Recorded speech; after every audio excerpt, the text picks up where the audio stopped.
بسم اللہ الرحمن الرحیم نحمده ونصلی ونسلم علی رسولہ الکریم اما بعد۔ آج الحمدللہ ہم نے پہلے پارے کی تلاوت کی ہے۔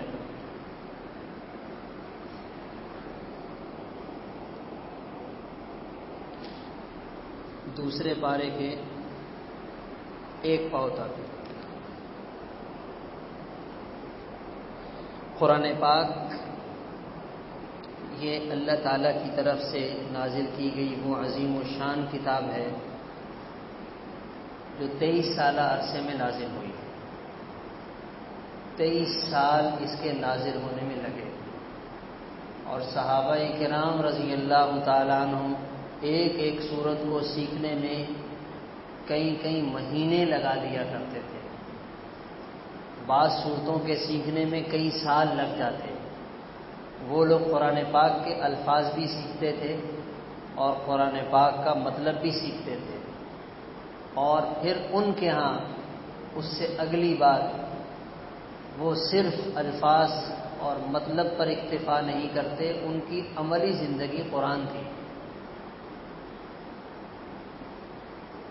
ایک دفعہ کسی نے پوچھا کہ آپ لوگوں کا قرآن کدھر ہے؟ تو سامنے والے نے عبداللہ بن مسعود رضی اللہ تعالیٰ عنہ کی طرف اشارہ کر کے فرمایا کہ یہ ہمارا قرآن ہے۔ ایسا قرآن ان کی زندگیوں میں موجود تھا۔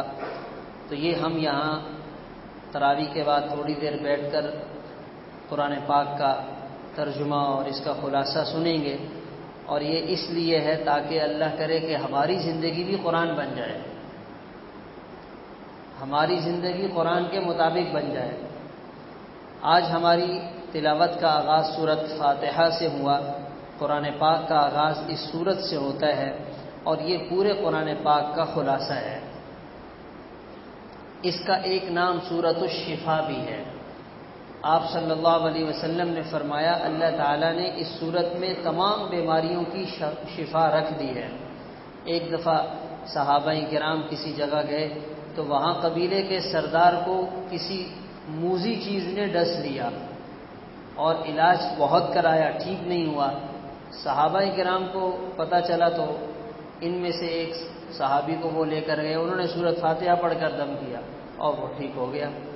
تو یقین کی بات ہے کہ یقین کے ساتھ جب ہم اس کو پڑھتے ہیں، دم کرتے ہیں، تو اللہ تعالیٰ اس سے مریض کو یقیناً فائدہ پہنچاتے ہیں۔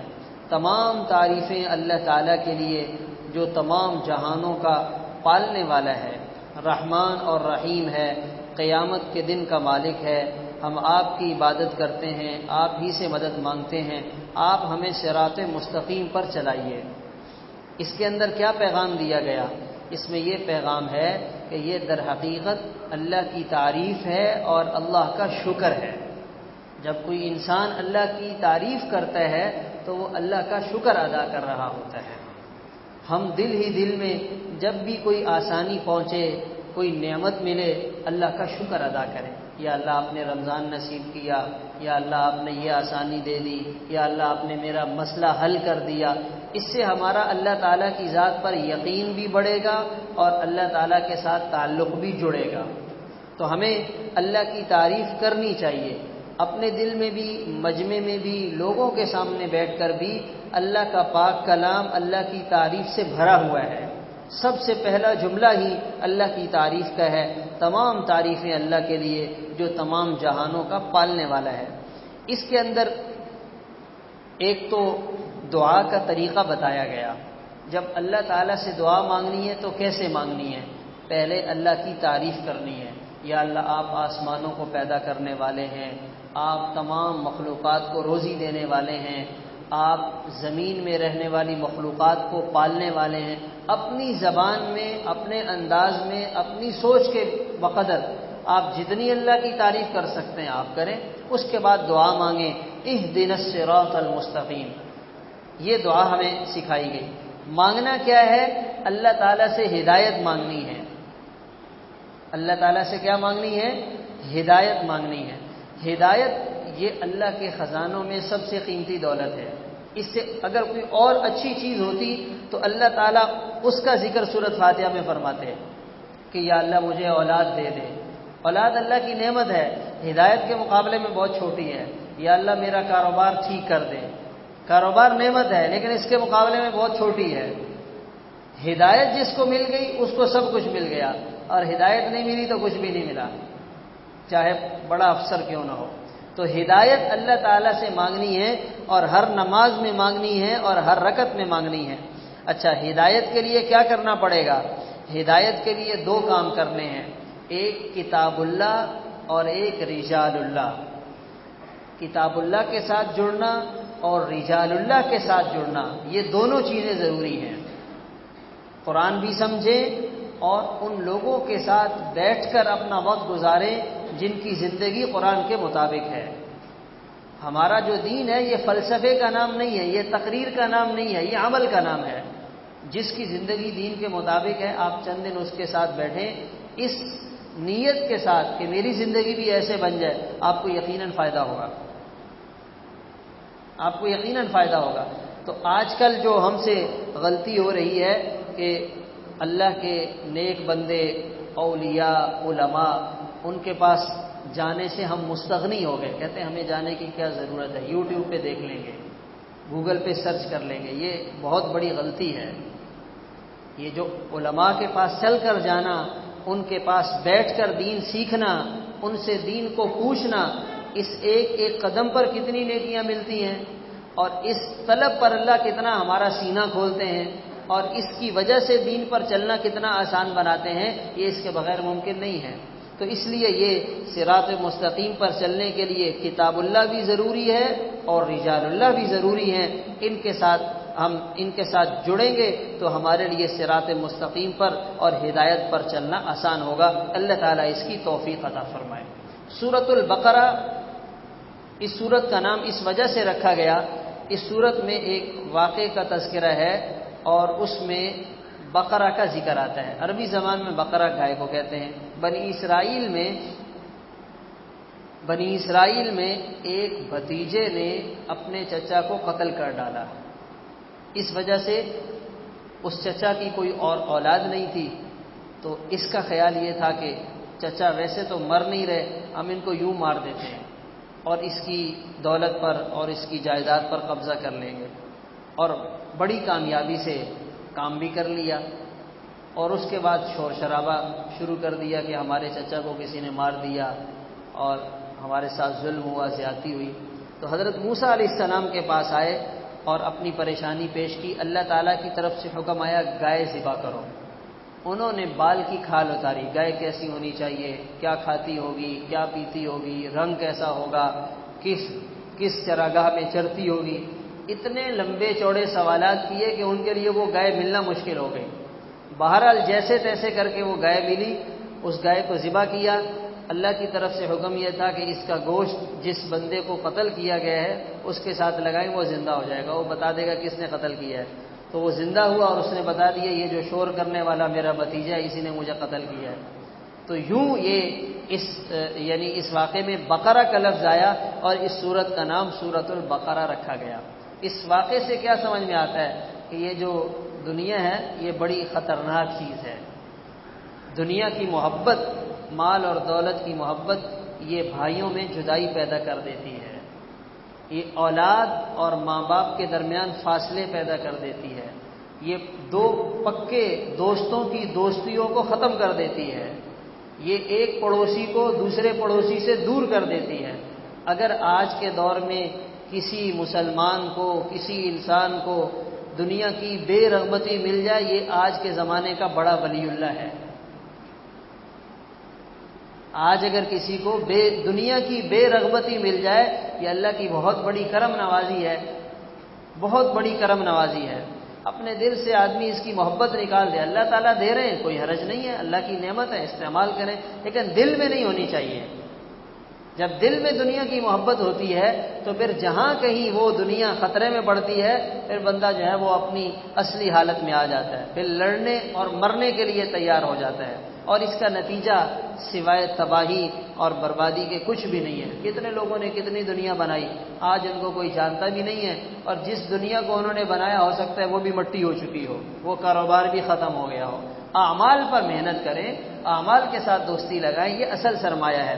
فرمایا یہ کتاب لا ریب کتاب ہے، یہ متقی لوگوں کے لیے ہدایت ہے۔ متقی لوگ کون ہوتے ہیں؟ جو غیب پر ایمان رکھنے والے، غیب پر ایمان رکھنے والے۔ ہم نے قبر کی زندگی دیکھی نہیں ہے مگر ہمارا 100% اس پر ایمان ہے۔ ہم نے جنت دیکھی نہیں ہے مگر ہمارا 100% اس پر یقین ہے۔ ہم نے جہنم دیکھی نہیں ہے مگر ہمارا 100% اس پر یقین ہے۔ یہ ہے ایمان بالغیب۔ آج کے دور کے جو لوگ ہیں نا، ان کے اندر پتہ ہے کیا بیماری ہے؟ بھئی ہمیں دکھائیں گے تو ہمیں یقین آئے گا۔ ہمارا دین کہتا ہے کہ دکھانے میں کھانے کی بات نہیں ہے، جو ہم نے کہہ دیا اس کو مان لو۔ تمہیں نظر آ رہا ہے؟ نہیں آ رہا، یہ تمہیں سمجھ آ رہا ہے؟ نہیں آ رہا۔ یؤمنون بالغیب، غیب پر ایمان لانا ہے۔ اللہ تعالیٰ نے جو کچھ بتا دیا وہ حق اور سچ ہے، یہ سب سے پہلی خوبی۔ اور اس کے ساتھ نماز قائم کرتے ہیں، وَيُقِيمُونَ الصَّلَاةَ، نماز قائم کرتے ہیں۔ نماز ایک ہے نماز پڑھنا، ایک ہے نماز قائم کرنا۔ ہم نماز پڑھتے ہیں، یہ جو 3 تسبیحات والی، 5 تسبیحات والی، جلدی والی اور مختصر رکوع اور سجدے والی، الم تری کیف والی، قل هو اللہ احد والی، یہ ہم نماز پڑھتے ہیں، قائم نہیں کرتے۔ نماز قائم کرنے کے لیے تو جان لگانی پڑتی ہے۔ آج 1 کپ چائے بھی بنائے نا تو پسینہ نکل آتا ہے بنانے والے کا۔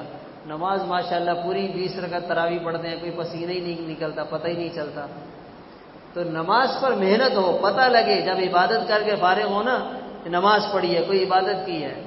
آدمی دفتر جاتا ہے نا، صبح شام کو آتا ہے تو پتہ چل رہا ہوتا ہے کہ دفتر سے آ رہا ہے۔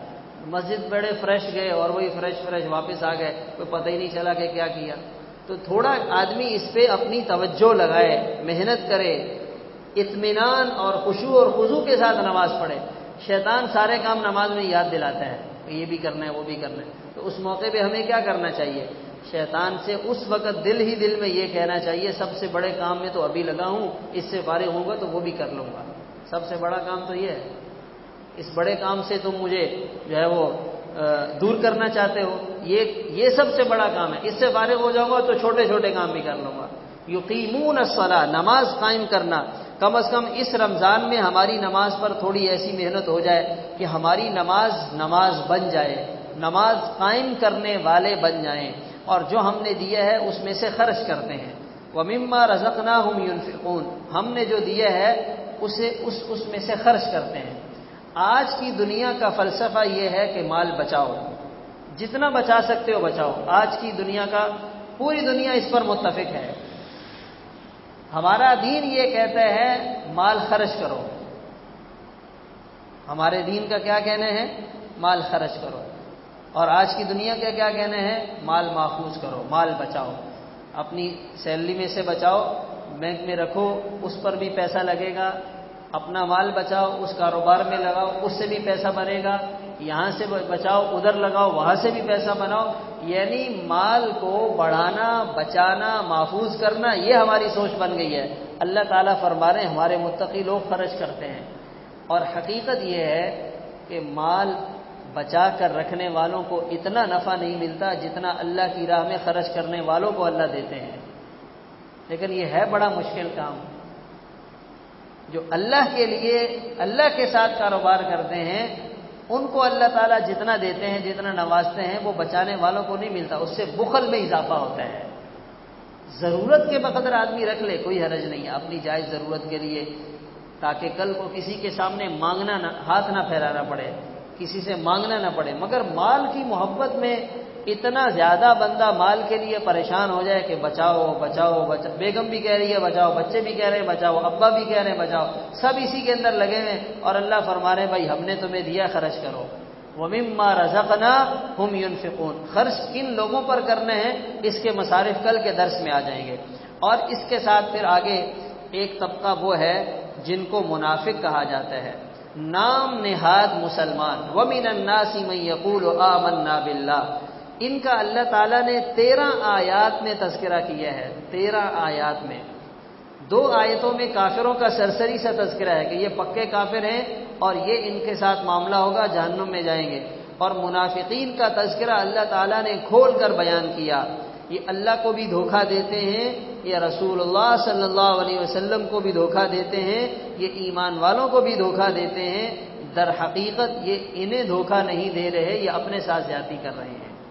ان کے دلوں میں بیماری ہے، فی قلوبہم مرض۔ کیسی بیماری ہے؟ نفاق کی بیماری، جھوٹ بولنے کی بیماری، دھوکہ دینے کی بیماری، اور پتہ نہیں کیسی کیسی بیماریاں ان کے دلوں میں جڑ پکڑ چکی ہیں، اور انہیں پتہ نہیں ہے کہ یہ اپنے ساتھ کتنی بڑی زیادتی کر رہے ہیں، اور یہ صرف مفاد پرست ہیں، یہ صرف اپنا نفع دیکھتے ہیں، یہ چڑھتے سورج کے پجاری ہیں، جہاں انہیں مال نظر آتا ہے ان کے ساتھ جا کر بیٹھ جاتے ہیں، جہاں سے انہیں کچھ دنیا کا فائدہ ملتا ہے یہ ان کے ساتھ جا کر بیٹھ جاتے ہیں۔ تو ایمان والے تو ایسے نہیں ہوتے، ایمان والے تو کھرے، صاف ستھرے، اپنے دین کے وفادار، اپنے دین پر عمل کرنے والے۔ تو اللہ تعالی ہمیں مخلص ایمان والوں میں شامل فرمائے ہیں۔ آگے حضرت آدم علیہ السلام کی تخلیق کا تذکرہ ہے۔ آدم علیہ السلام کو اللہ تعالی نے جب پیدا کرنے کا ارادہ کیا تو فرشتوں کے سامنے بات رکھی، انی جاعل فی الارض خلیفہ، میں زمین میں اپنا ایک خلیفہ بنانے والا ہوں۔ فرشتوں نے جو دیکھا، جو ان کے علم میں تھا، وہ اللہ کے سامنے رکھ دیا۔ کہنے لگے ہم نے اس سے پہلے جنات کو دیکھا، انہوں نے زمین میں فساد پھیلایا، خون ریزی کی، اب یہ مخلوق آئے گی، یہ بھی یہی کام کرے گی، تو اس مخلوق کو پیدا کرنے کی کیا ضرورت ہے؟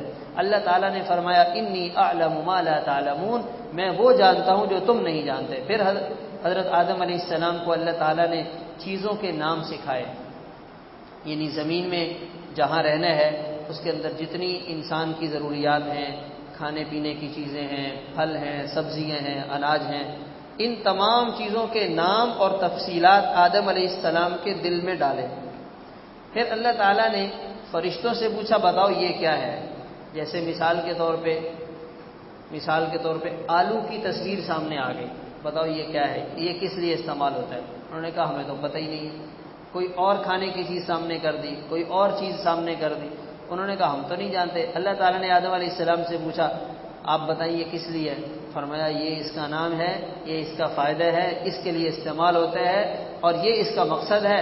فرشتے حیران رہ گئے۔ تو اللہ تعالیٰ نے فرمایا یہ میں نے آدم علیہ السلام کو اس لیے پیدا کیا ہے، اور یہ تمام چیزوں کا علم ہم نے انہیں دیا ہے، اور یہ زمین میں ہمارے خلیفہ اور نائب بنیں گے، اب تم انہیں سجدہ کرو۔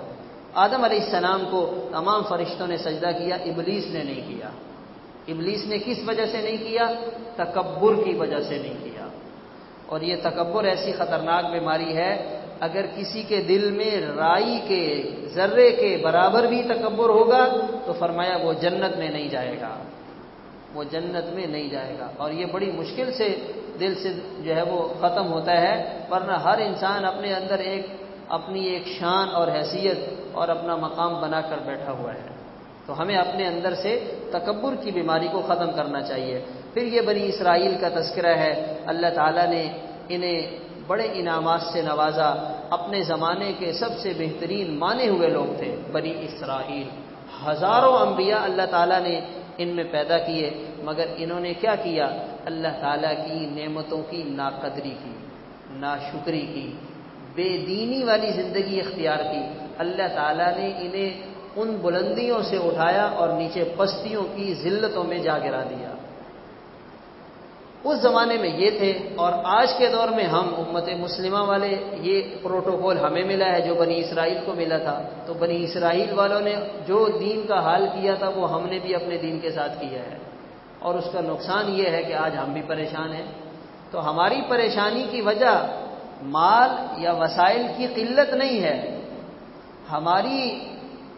ہماری پریشانی کی وجہ اور ذلت کی وجہ وہ دین سے دوری ہے۔ آج اگر ہم اس امت کے لوگ اجتماعی طور پہ دین پر کھڑے ہو جائیں، دین پر عمل کرنا شروع کر دیں، اللہ تعالیٰ اپنے وعدے کو پورا فرمائیں گے۔ تو اللہ تعالیٰ کی کسی کے ساتھ رشتہ داری نہیں ہے، اللہ تعالیٰ کے ہاں تو ایک اصول، ضابطہ اور ایک نظام ہے، اس نظام کے مطابق جو قوم چلتی ہے اللہ اسے ترقیاں عطا کرتے ہیں، اور جب اپنے مقصد سے کوئی قوم اور کوئی امت ہٹ جاتی ہے اللہ تعالیٰ اس کو ناکام کر دیتے ہیں۔ اس کے بعد حضرت ابراہیم علیہ السلام کا تذکرہ۔ حضرت ابراہیم علیہ السلام اللہ تعالیٰ کے جلیل القدر پیغمبر ہیں، بڑے بڑے امتحانات سے گزرے ہیں. اپنی اولاد، اپنا بچہ، اپنی بیوی، ان کو ایک ویران جگہ چھوڑ کر چلے آئے. اللہ تعالیٰ کی طرف سے حکم تھا آپ نے انہیں یہاں چھوڑ کر جانا ہے. حضرت ابراہیم علیہ السلام نے پوچھا تک نہیں، یا اللہ اس کا کیا فائدہ، میں اپنے بچے کے ساتھ زیادتی کروں، گھر والی کے ساتھ زیادتی کروں، اللہ کا حکم ہے. اور ان کا بھی یقین اتنا بنا ہوا ہے کہ اگر اللہ تعالیٰ کا حکم ہے اللہ تعالیٰ ہمیں ضائع نہیں کریں گے. انسان اللہ کے حکم کو پورا کر کے نقصان میں نہیں جاتا، فائدے میں رہتا ہے. آج ہماری سوچ یہ ہے کہ نہیں، ہم تو یہ دیکھیں گے اس کاروبار میں میں حلال حرام کا فرق تو رکھوں گا لیکن کہیں میرے کاروبار میں نقصان تو نہیں ہوگا. اگر نقصان ہوتا ہے تو پھر ہم پیچھے ہٹ جاتے ہیں، پھر کہتے ہیں نہیں بھائی دین میں اتنی سختی نہیں ہے. تو اپنے نقصان اور نفع کو نہیں دیکھنا، اللہ کے حکم کو دیکھنا ہے. اللہ کا حکم سب سے اوپر ہے. وہ جیسے محمود غزنوی نے ایاز غلام کو بلایا اور اپنے درباریوں کو بلایا اور کہا یہ قیمتی ہیرا ہے، اس کو توڑنا ہے. سب درباریوں نے منع کر دیا کہ بادشاہ سلامت اتنا قیمتی ہیرا ہے، ہم اس کو کیسے توڑیں گے. جب ایاز غلام کے سامنے آیا اس نے ایک ضرب ماری اور اس کے ٹکڑے کر دیے. وہ سارے اس پر باتیں بنانے لگے کہ کیسا بے وقوف ہے، اتنا قیمتی ہیرا ضائع کر دیا.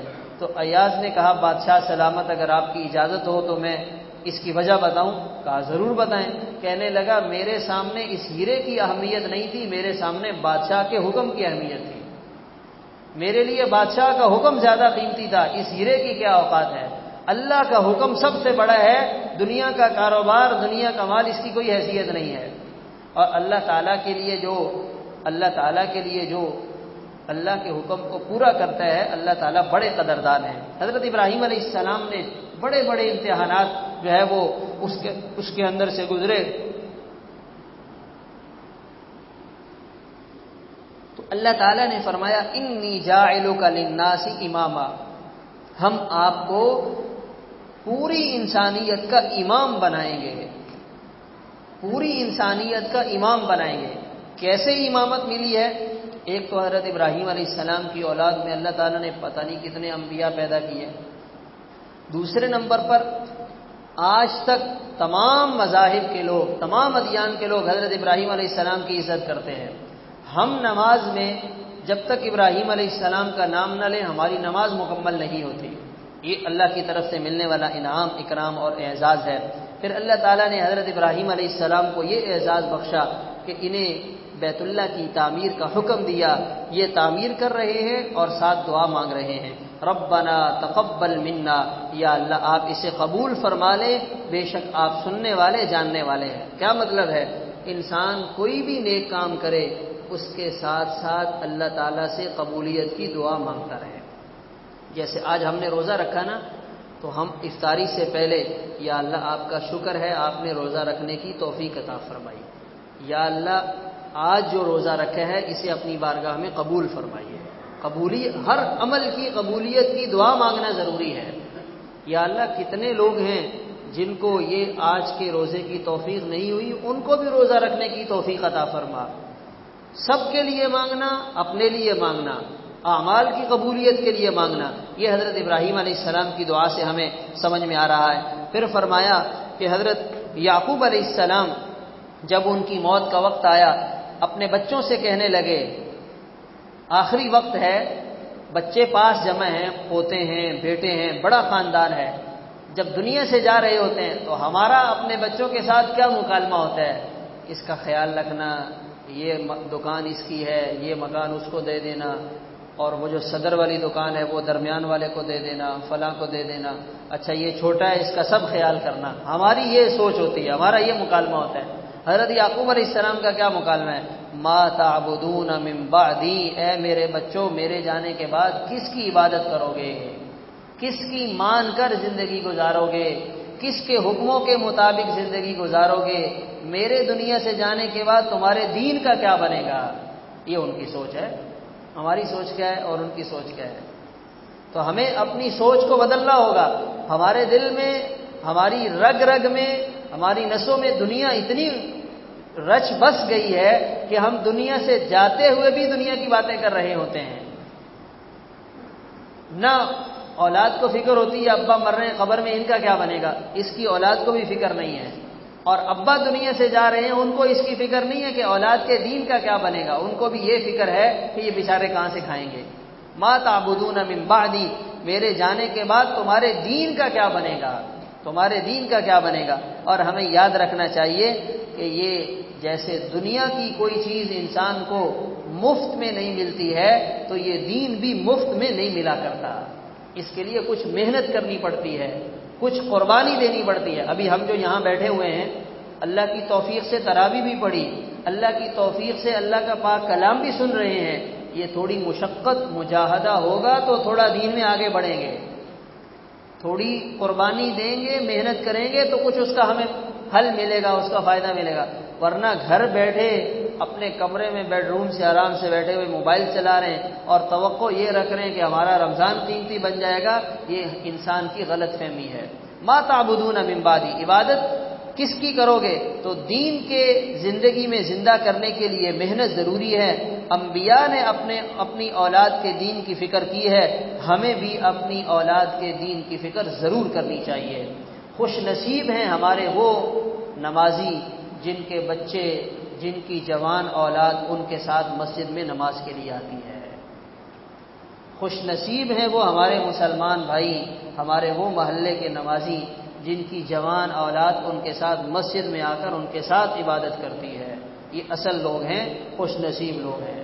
اگر یہ نہیں ہے تو پھر سمجھ لیں کہ جو کچھ بھی مل جائے کچھ بھی نہیں ملا، بہت کچھ مل جائے کچھ بھی نہیں ملا، اس لیے کہ زندگی کا جو مقصد تھا اگر اولاد اس پر نہیں ہے تو پھر وہ اولاد نہیں ہے، پھر وہ وبال جان بنے گی۔ دنیا کے اعتبار سے بھی اس سے کوئی انسان کو اتنا کوئی فائدہ نہیں ملے گا۔ بندہ سمجھتا ہے کہ چلے یہ ہمارے لیے کارآمد ہوں گے، مگر وہ کارآمد نہیں بنتے، وہ تو جب وقت آنے پہ پتہ چلتا ہے کہ ہم نے کیا سوچا تھا، نتیجہ کیا نکلا، ہم نے کیا ذہن بنایا تھا، یہاں سے اولاد کی طرف سے کیا ہمیں دیکھنے کو سننے کو مل رہا ہے۔ اس لیے اپنی اولاد کو اپنی زندگی میں اپنے سامنے دین کے ساتھ جوڑنا ضروری ہے۔ اور پھر یہ یہاں دوسرے پارے میں اللہ تعالیٰ نے تحویل قبلہ کا تذکرہ فرمایا اور آگے فرمایا اے لوگو کلوا مما فی الارض حلالا طیبا، اے لوگو دنیا میں زمین میں ہم نے جو چیزیں پیدا کی ہیں حلال بھی ہوں پاک بھی ہوں، دو چیزیں ہونی چاہیے، کیا؟ حلال اور پاک۔ آج کی دنیا کیا کہتی ہے؟ چیز صاف ہونی چاہیے، پاک اور حلال کی کوئی ضرورت نہیں ہے۔ آج کی مغربی دنیا یا جو ان سے متاثر لوگ ہیں وہ کہتے ہیں چیز صاف ستھری ہونی چاہیے۔